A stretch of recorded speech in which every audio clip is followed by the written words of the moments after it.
Hello, and thanks for joining us on the podcast that discusses all things gaming. Coming to you from the home of Gen Con and the gaming capital of the world, this is The Established Facts.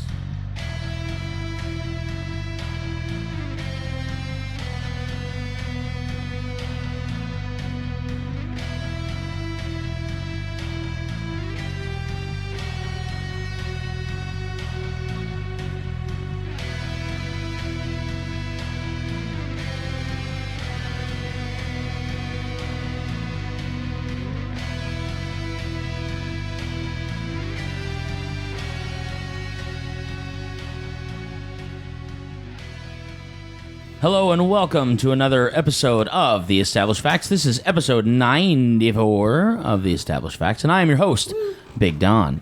I'm going to go around the table to my left and introduce everyone on the mics. Prime. I'm Avital. Whoa. Sorry, I'm losing this, the headphones. I'm Avital. Hey guys, this is Derek. I'm Lance. This is Josh. All right, and so for this episode 94, we are going to be discussing RPGs. And not just any everyday RPGs, but for our versus topic, we're going to have tabletop RPGs versus, or versus. I mean, depending on whether or not you want to actually pronounce it the appropriate, correct way. Versus console or PC. And of course, RPGs. by RPG, you mean role-playing game. A role-playing game. Not a rocket-propelled grenade. No? I mean, those are fun. Because we don't want those in the mainstream. No. But if everybody has one, no one's going to use one. That's right. That's true. That's right.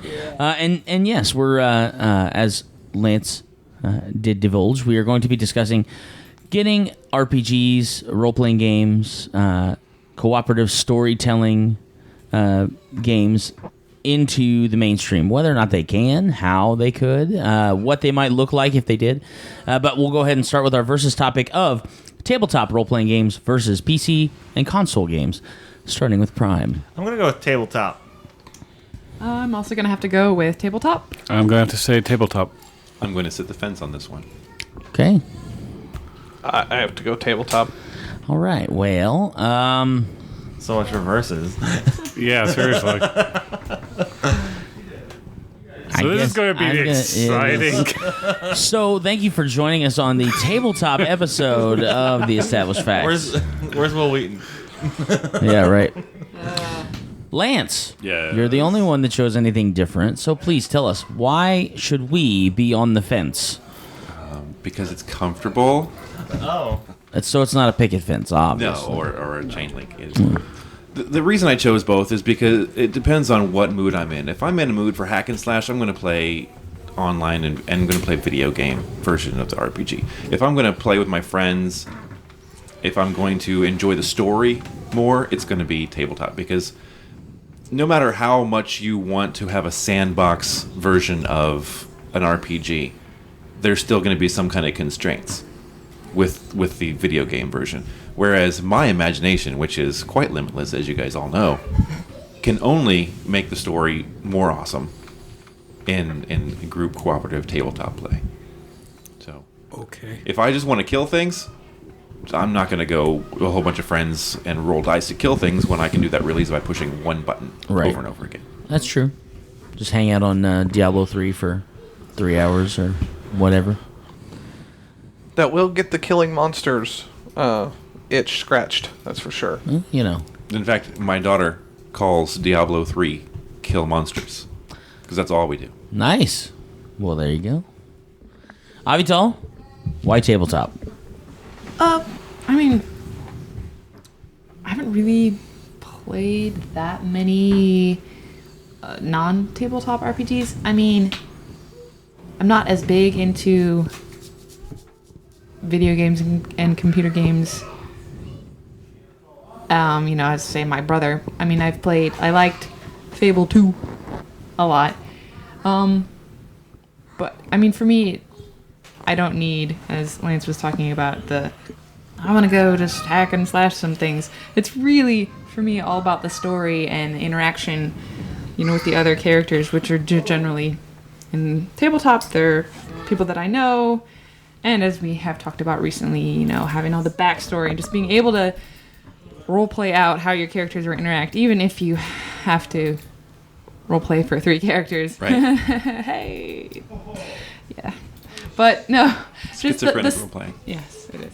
The story and the interactions between the characters are really what makes it fun for me. Not that I dislike battles and killing things. It's just the reason that I like the tabletop role-playing game so much is that my first one I ever had, it was just silly and fun and telling a story and random, and thanks, Derek. I'm good at random. And, I was told afterwards that Deb had taken Josh and Derek aside and said, you make sure she has a good time. Because we want her to come back. Lance. Shut up. Oh, Lance. He only thought. Yeah, we were unfortunately for Avital today, she's the only girl on the episode. Yeah. She was, yeah. Hey. All right, Joshy, why tabletop? What do you like about tabletop over console RPG? This was a decision of trying not to be on the fence. Probably more because I have more experience with tabletop RPGs, and often with a console or video game based RPG, I get lost in the vastness of it. Diablo 3 is a good run and hack and slash type thing, but it's also a grind. World of Warcraft, very much a grind. The Elder Scrolls, Oblivion type games, if you stay on the storyline, Who does which that? is really hard No to do. one does that. No one really It's a good stays on the RPG, storyline. but you get stuck. You get stuck out on the side quests, and with a tabletop RPG, side quests can change the main quest. And sometimes the side quest is where the GM was like, I didn't know they were going to go there, and it helps to create a new, a new environment of sorts. And I don't know, I like being able to immerse myself in that, especially over these last few years, with Derek being more involved, with being involved in Derek's games, Don's games. I've really tried to put a focus on allowing my imagination to kind of go in situations that sound funny, especially in gaming stories. I love letting my imagination try and put myself in the middle of the game story. Speaking of that, 2 Saturdays ago, you had to actually guest spot on an RPG. So Derek has this team. We're running a campaign right now that's episodic. We're running about 10 episodes, and there are 3 groups running their own sets of episodes. Well, one Saturday morning, one of the couples that are involved in the group have 2 little girls, and usually, if my wife and I are both off, we'll offer to watch at least one of them, if not both. But that morning, Deb had to work, and I had errands to run, and I had to watch the baby, and just all this stuff was going on. So I said, due to the way we designed our home, it's a lot easier to just come over here, play the game. I'll go run my errands. You guys are fine. Well, after I get back from running my errands, I come to find out that the characters have been brought into the real world, and the players have been brought into the fantasy world.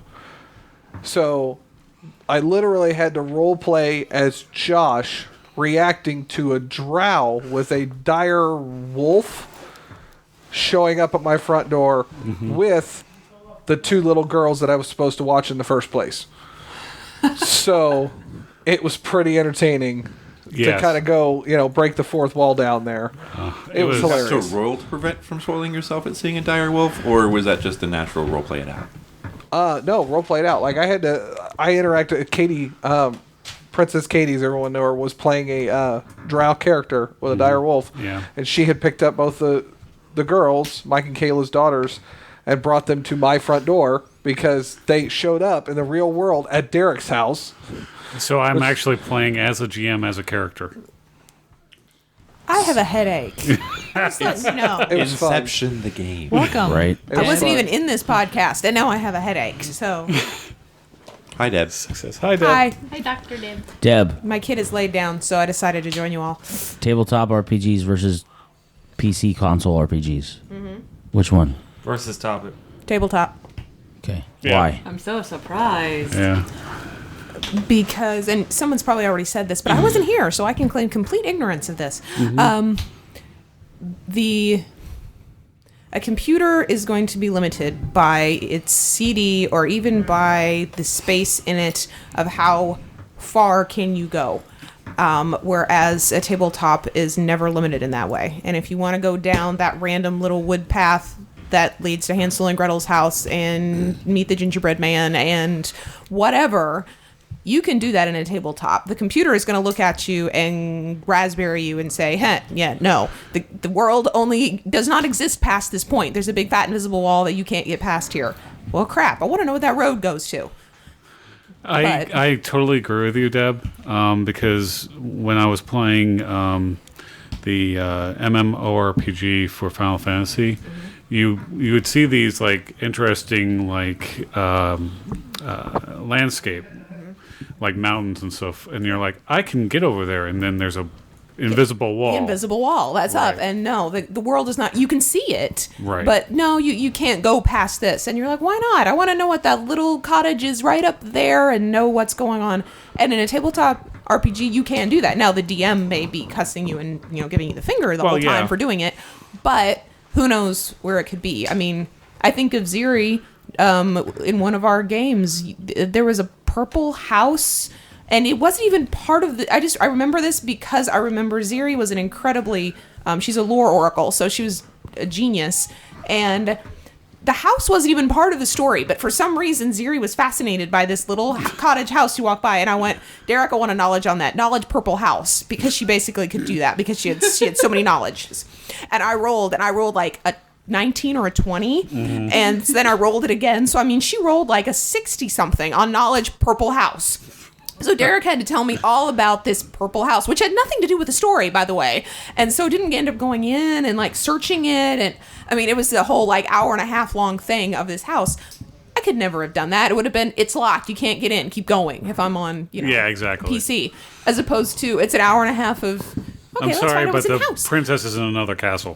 Exactly, and that's what it would be, as opposed to no, I want to go in the purple house. I'm going in the purple house.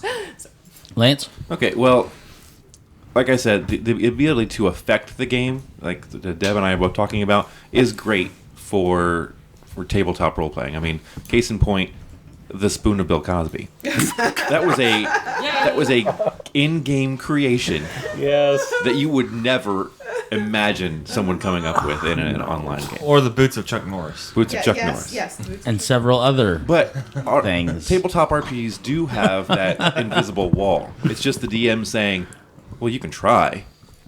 So both have those limitations as, I don't want you guys to do this. I want you to try this. But players have a great way of getting around that by just refusing to go where the DM wants them to. That is very true. I cannot deny any bit of that. It is 100% true that you will go wherever I don't want you to go. Yeah. Prime? I actually, I think I'm gonna change my original perspective. I think I'm gonna move more towards the fence sitting aspect because I feel like a lot of what Lance said kind of hit home with me. Like, if I wanted to play something like Halo, you can't really effectively play Halo in a role playing aspect, or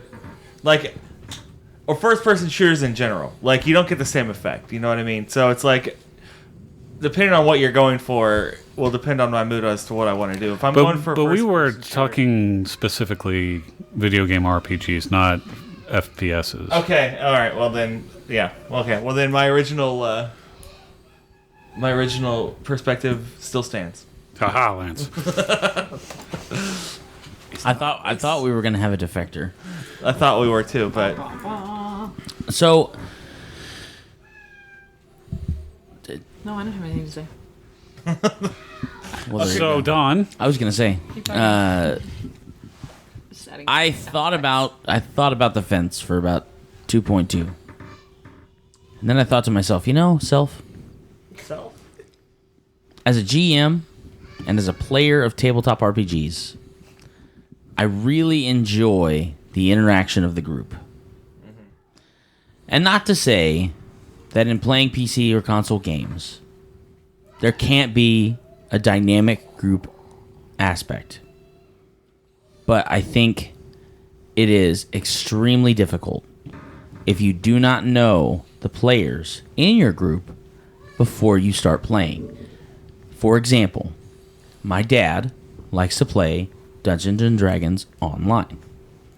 The guys he plays Dungeons and Dragons online with, he's been friends with for several years prior to ever actually playing Dungeons and Dragons online. As a matter of fact, this same group of guys that he plays DDO with were actually the group that I started playing Dungeons and Dragons with when I was 15. And they actually still play games. And they still play games together. They still play Dungeons and Dragons tabletop stuff.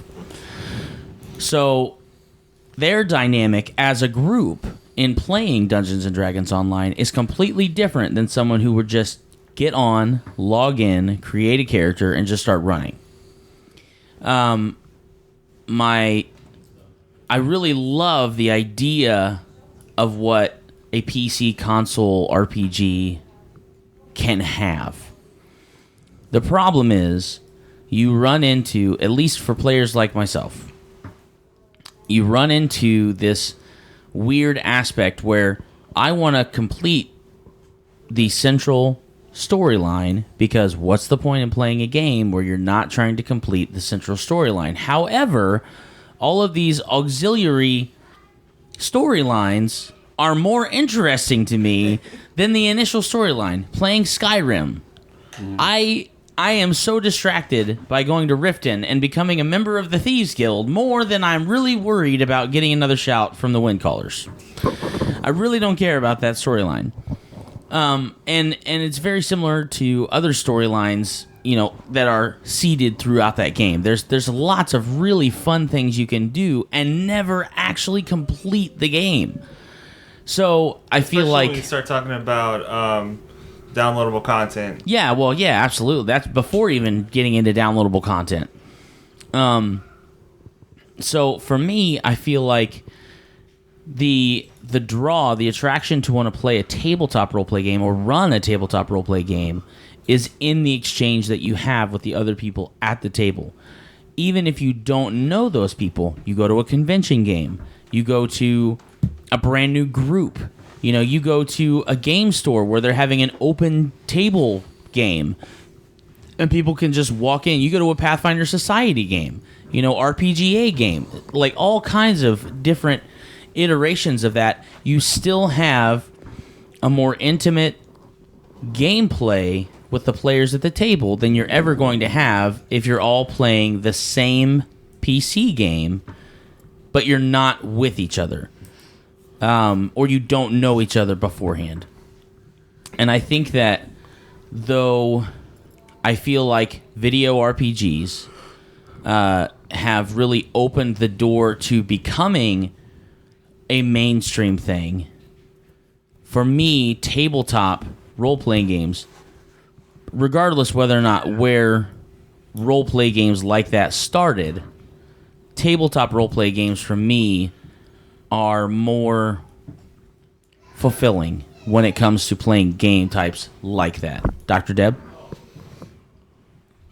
So I'm more putting it out there as a question because I'm not sure if this even exists. Okay. Go with me for a second. You're going to be like, huh? But just go with me. So I play a game on my phone called Heyday. And the principle behind Heyday is it's one of those farming games where you all the typical stuff, you farm and you have your animals and whatever. Okay. Blah. That's not the interesting thing. The part that I think is interesting is they have built into Heyday, you have to get up to a certain level, but once you're at that level, you can be part of a neighborhood. And the neighborhood it's a set number of people can be in a neighborhood, and it maxes out at a certain level, but those people can interact with each other. You have a private chat area where you talk to each other. You can help each other out. You can sell stuff to each other. You can help out on different There's competitions between different neighborhoods to be able to see who can, make the most stuff, et cetera, et cetera. And I have found that since I've been in a neighborhood and I've been interacting more with my fellow neighborhood-ees, whatever, that game is so much more interesting and so much more fun. I already was having a good time, but now it's incredibly fun.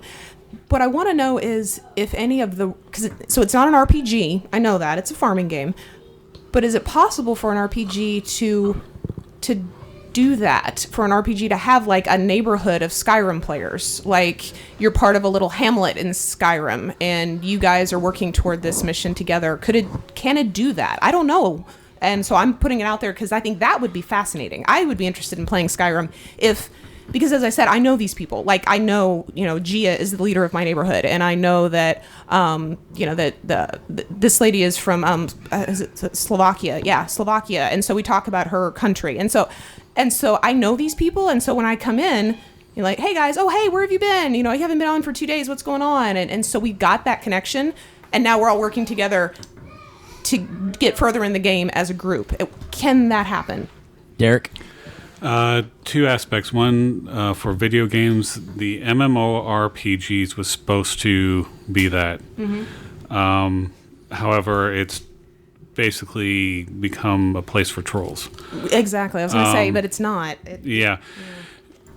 But that's the mechanic or mechanism that you're looking for video games. As far as tabletop games, that's your RPGA. That's your Pathfinder Society. The way that you most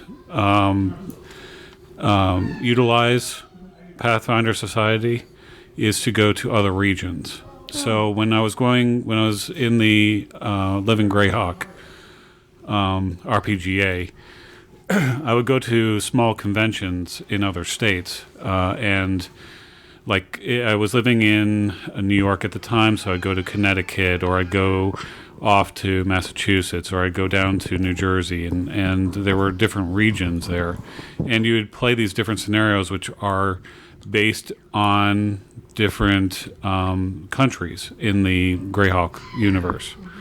And I was able to go to Oklahoma, and each region had their own storyline, and their own style of writing even. So it was very interesting to see like someone from California versus in Oklahoma versus New York. So you get that with your living campaigns. So Pathfinder Society or RPGA. I don't know if it's still Living Forgotten Realms or if it moved back to Living Greyhawk, but Josh? So if you can remember back to, I think it was 2012, Gen Con 2012. Too long ago. We actually had a video interview with Ryan Dancy, who he worked on the EVE Online universe for years, and then has now, through Kickstarter and Paizo's help, started up the Pathfinder Online MMORPG. And one of the big premises behind Pathfinder Online was to bring this self-sustaining sandbox and economy to an MMORPG.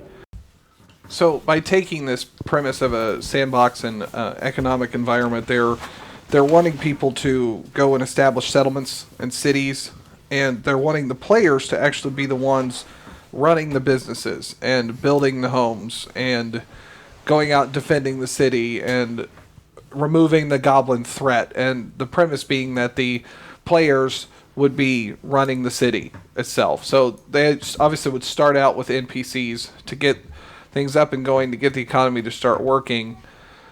But so would that be like, if you have an established character for that, I don't know how much detail you actually know about that game, but if you have an established character, they have their own home or they have their own city? They can have their own home in a city, is what I understood it. Okay. That doesn't necessarily mean that they can't ultimately provide a political structure where people were in charge of a city, but right. Okay. They're currently in what is early release or whatever, where those that were Kickstarter backers can go online and start playing and start developing these cities and getting that backbone started. And it allows for that growth that you're talking about. It allows for that interaction once that's established. And for many people in EVE Online, they have that type of camaraderie and interaction as well, but it comes down to the amount of time you're willing to put into an MMORPG. Now, when I say that, remember that with a tabletop RPG, you're putting 2 to 4 hours in a session. Yeah. Multiple times, and time outside Over 5 thinking about. years, if you're some people. Exactly. So there's a similar, the amount of time you put in, you're going to get, you should be able to get out of it if the game is well made. I didn't like EVE Online because I died in the first 15 minutes. Well, you know. And Sometimes you die in the first 15 minutes of a campaign. it's true. It's true. I think the hard thing for me in video RPGs versus tabletop is that it's hard for me to really get invested in the character that I'm playing. Yeah. Like, regardless what everybody else is doing, what I love about tabletop is sitting down and creating those relationships with other players. That's 2 episodes ago. I know. But, I mean, in all seriousness, like, having that connection for me is what drives me to want to continue to play RPGs. Because I know that I can, last year in Derek's game, in his first season of episodes that he ran, I played with my brother, Prime, and I played with Michael and Kayla Massey. No, I didn't. No, I played you didn't. with... Well, we did at the very end. It was like 2 episodes of it. But You it was played with myself and Micah. Katie... Micah. Katie Steckler, Princess Katie, if you will, and then Micah, Yeah. and then my brother and I. That's right.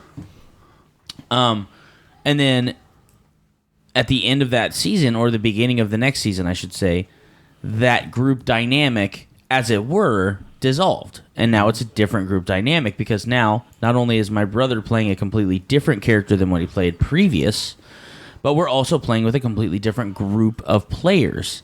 Therefore, a different group of characters. And it's almost like when you're transitioning from like one job to another job or one department to another department, you have to establish those relationships with one another.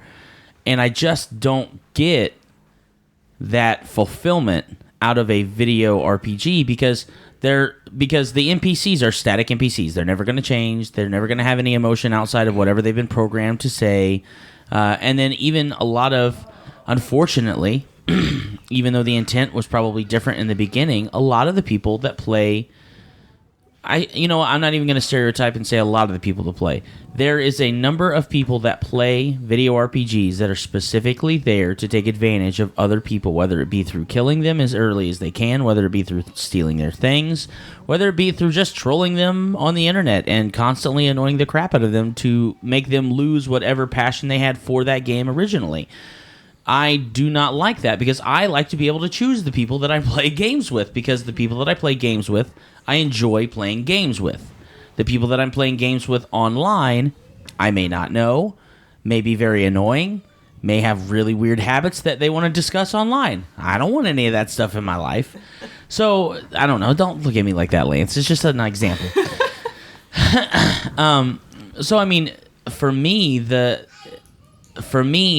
it's almost a bigger draw to not want to deal with people online because of the risk of not really enjoying the game that I'm playing because I don't like to play games that I don't enjoy playing. Even if I lose in a game, if I had fun playing it, then it's worthwhile playing. But if I'm playing a game strictly because I need to account for the next 96 hours of my life, I'd rather not. But do you think that it's more difficult for us to get like 5 people in the same room for 3 to 4 hours at a time? I think that playing social games automatically is dictated by other people's schedules. So there is a complication when it comes to being able to put the group together and be able to play on a regular basis. But I think that in general that's life. You're not going to find, I mean, if you're in a guild or if you're in a pack or if you're in a group of people that play MMORPGs, when I played World of Warcraft for a while, I was in a clan, and several of the people that we were in clans with lived in Indiana. Some of them actually worked in the area. I met a couple of those guys, established a relationship when we played online. That's cool, but you have the same dynamic. Like, I'm going to be online at this time. The team's going to be online at this time. We're going to be running, raids at this time and stuff. Well, if that doesn't fit in my schedule, I'm not going to be there, so I don't get the bennies. And I think it's the same way with a tabletop RPG. Okay, well, if we're scheduled to play our next game on May 21st, and I can't make it, then I lose out on whatever. Not necessarily like level to make sure everybody's on the same level, but I miss out on the experience of being able to sit at that table and play and benefit the party. Lance? I think the answer to your question really depends on the age of the players, the level of commitment to the players. Again, most of us, as we get older, gain more responsibility. Relationships, work, family, whatever. That takes up time. When you're younger, you can say, well, what am I doing today? Nothing. Right. I'm going to go play with my friends. As you get older, what am I doing today? I've got to mow the lawn, and I've got to do this, and I've got to get this done before work tomorrow, and all that. Time is taken up, so there's that. The desire, the level of commitment by the players, if you really want to play, you're going to find a way. Yeah. Now, if it be, okay, I'm going to get online at the same time every day with these people, and I'm going to have someone yelling at me, what are you doing? Can you help me take care of the kids? No, I'm doing a raid right now. And that has happened. There are stories of that. Or you get your friends together and say, okay, let's look at our calendars. Everybody whip out your phone or your actual calendar if you still carry one of those. When is everyone free? And that's what we do in our games right now is we look at our calendars and say, well, I've got something going on this day, but I'm free this day. Well, I can't do it that day because of this, so what about this day? And we kind of work it together because we're all very committed to the games that we're playing. Mm-hmm. I think that in adding to what Lance is talking about, there is a level of... I think there's a level of commitment to the actual gameplay experience, too, that we...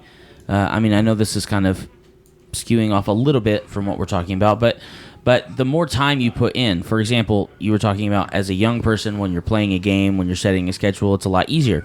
When Josh and I started gaming together with our buddy Mike Massey and my brother, we would game the entire weekend. Like, literally, the only time we would stop was when we were all literally so tired we could not keep our eyes open. We'd sleep, we'd wake up, we'd go to the store, we'd buy food, we'd make food, we'd buy a cube of Mountain Dew, we'd sit down, and we'd play again for another 12 hours. That was our life for probably a good year and a half. And it was fun. I had a great time doing it. There was a lot of really, really excellent gameplay that came out of that. And I would not give it up for the world because that's one of those gaming stories that I will always have to cherish. But I feel like because I'm older, because I'm more mature, because I know that I have responsibilities outside of, just like podcasting and things like that, when I do get an opportunity to sit down at a table, I want to play. Mm-hmm. And I want to invest in that game. And whether it's a video game, even video games, I'm that way with video games. When I sit down and I actually have an opportunity, which is very, very rare. As much as I like to play video games, it's very, very rare that I have an opportunity to make time to sit down in front of a console. When I do, I enjoy my time because that's what I want to do. And I invest hardcore into whatever game I'm playing for an hour, 2 hours, maybe 3. And it's the same way with tabletop. When I sit down at a table with Josh and Deb and Vanessa and my brother and Derek is running that game, we are taking 4 hours of our time away from our family, away from any other friends, away from our responsibilities, because we want to spend time together playing a game. And I feel like when I was younger, though I had a lot of really fun times, really good times, really meaningful times in gaming, I think it became more about continuing a relationship, doing something we all enjoy doing, more than it became, hey, let's grind out for the next 12 hours of roleplay. Mm-hmm. And I feel like you get that as you mature in your gaming. And you don't have to be, mid-20s, in your 30s, in your 40s, whatever, to really enjoy that time. I think it's for each player to dictate when they begin to gain that maturity of saying, okay, well, we only have these many hours. And so, like Fear the Boot says, protect that time. Protect that gaming time. Yeah, and that's why I think that's why, considering Fear the Boot, that's why I enjoy going to so many conventions like Gen Con and Fear the Con and things like that, because that is time I'm taking out of whatever I would normally be doing that weekend to have fun in the hobby that I enjoy with the friends that I enjoy doing it with and meeting new people to continue that tradition later on. Go ahead, Derek. So I'm going to do a transition a little bit. Go for it. So when you're saying, like, talking to new people, there have been, geek culture has been pretty dominant Right. over the past several years. With like superhero movies, sci-fi movies, fantasy movies, and video games have become very popular. Do you think that tabletop role-playing can come into that same popularity? Kind of the upper echelon of pop culture. Yeah. Avital. I just think one thing that you have to deal with, even though all of those other things are more in the popular culture, is that for some reason I feel like tabletop role-playing still has the stigma attached to it of like greasy-haired, pimpled Basement dwellers. Mm-hmm. That, although I mean, I'm sure, there's people like that, but that's not. I mean, look at us. I wouldn't even say that's the vast majority of people anymore. Yeah, no. That's just one little thing that you have to get past, because for some reason that's still attached to the tabletop role. Like, Dungeons and Dragons. Oh.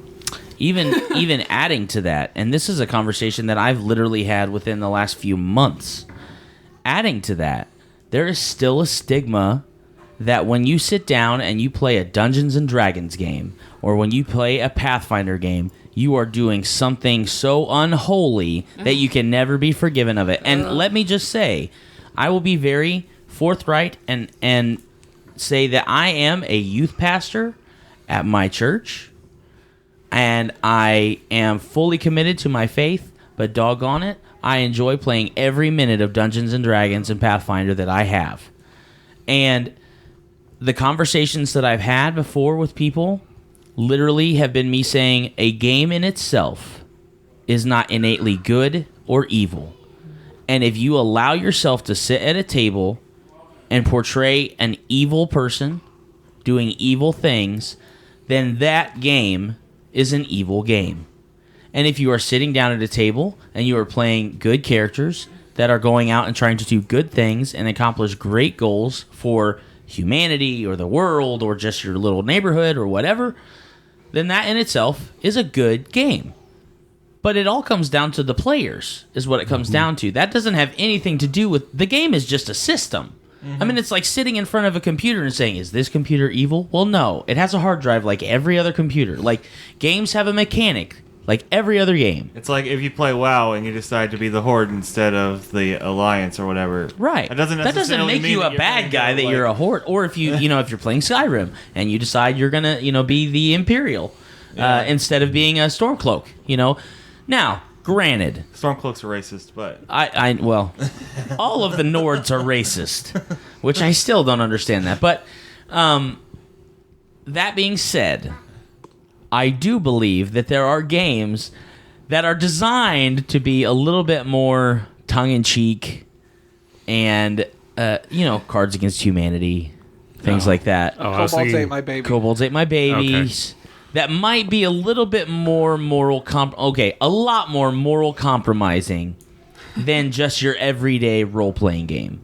However, again, I also believe that one person's sin is not always another person's sin when it comes to things like gaming and stuff like that. Mm-hmm.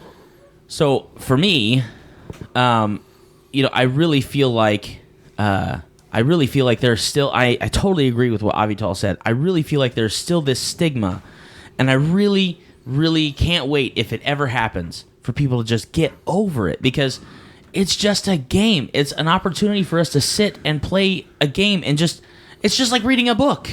Do you think that it would be helpful if we did other systems like Savage Worlds or Savage Worlds is a fun system to play. Honestly, and this was kind of a conversation that I was having with my brother the other day. I've tried to run games like Mutants and Masterminds. Very simple D20 based game. You save against everything basically. You know, when you have a power, when you have an attack, a physical attack, or something like that. I would love to gain more exposure to other systems. Fate, Savage Worlds. I really enjoy the roll and keep system that the old 7C system ran. That's a lot of fun. GURPS. Well, I've never run GURPS. I know it's really, really crunchy. I know it's really crunchy. Yeah. But that doesn't mean I would necessarily be opposed to checking it out. Deb? So at what I submit as an idea is that our very verbiage that we do when we say we play a game. We don't a role-playing game is not a game in the way that most of your average suburban family plays a game. And I think that verbiage gets in our way, because if I talk to the 55-year-old house mom and I say we're going to play a game, she's thinking we're going to play Uno. She's thinking we're going to play First Scrabble. question is how do you win? Right, exactly. So how would we want to change the verbiage so that it communicates what we actually do? Improv acting might work. Because you can play a villain, but that doesn't mean that you're a terrible live person. action storytelling. Cooperative storytelling. Interactive storytelling is how I put it. Right. It's so universal storytelling system was one of the design goals was this exact issue, Deb. So instead of a role-playing game, it's a storytelling system. And I focus on the story because that way you're looking towards that versus the combat. And Avital was asking what's crunchy. Right. I don't know what that means. It means that there are a lot of rules. There are a lot of rules and a lot of numbers. I see. Like Dungeons and Dragons would be considered a crunchy system. Okay. because you're rolling a die for everything and you're adding it to another thing. If you and have then to get a result. break out a calculator, right? Yeah, that's a crunchy system. Fiasco would be the opposite of crunch. Correct. It would be very straightforward, played very Fiasco. simple. Okay, So. it's a D6 based game, but you don't actually roll. It's all just playing out scenes and things like that. So, Lance. While we're defining things, can we define mainstream? Oh, Yes. Let me pull out my Google hat. Urban Dictionary. Yeah. says mainstream. I'm trying to. This is going to be long-winded, so pardon me on this. Socially acceptable in every way, both on television, media, and Facebook. That doesn't mean mainstream. I would say that it would. I would say that's partly it. It's partly it, but I would say that you could easily bring new people into and have them sit down and play a game. Like if someone had never seen Lord of the Rings before, and the new movie came out, and they were like, and their friends were like, "Hey, want to go see a movie? It's Lord of the Rings." It's like, I'm not sure about that. And then we're like, "Look, it's a cool, there's fight scenes and it's a good storyline." They're like, "Oh, okay, I'll go see that." That would be to me mainstream. See, I agree with. I kind of agree with the mesh of both Josh and Derek's definitions for mainstream in part, but I don't feel like it has to be something that is easy to understand because, in my opinion, and maybe this is just me being a super geek nerd goofball. Well, you are. But I really truly feel like Star Trek is mainstream. People know what Star Trek is. There's new Star Trek movies Have you ever coming been to a out. Star Trek convention? I'm just saying. If you ask someone who just happens to be wearing let's say they're wearing one of the uniform shirts from the brand new Star Trek, they really love the new Star Trek, and you ask them, "Oh yeah, what did you think about when the Next Generation crew or the DS9 crew, went back and they were in a previous original series episode?" And they're like, "What is DS9?" That to me, Star Trek is mainstream. But now you have to explain. You see what I'm saying? I don't feel like it has to be easily explained if there is a rich history in it. Well, yeah, you don't have to go down to the nuts and bolts. Like if football is mainstream, Right. but I don't need to know the stats of football to. Right, but you still need to know the rules to football if you're going to enjoy it, and that is not. I mean, that's crunchy in itself. Right.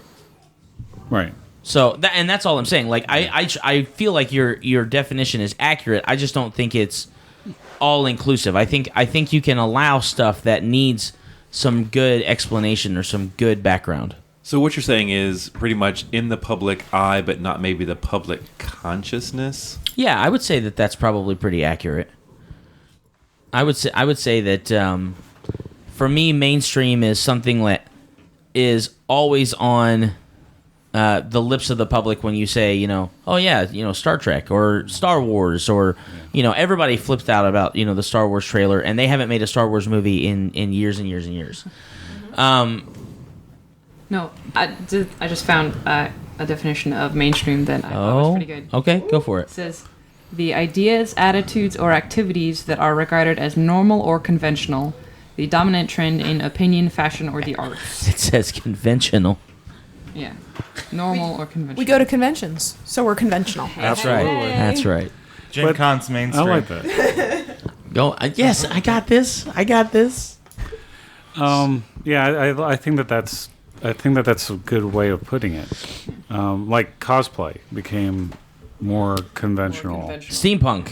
Oh yes. Steampunk, the gateway to cosplay. Yeah. Well, yeah, absolutely.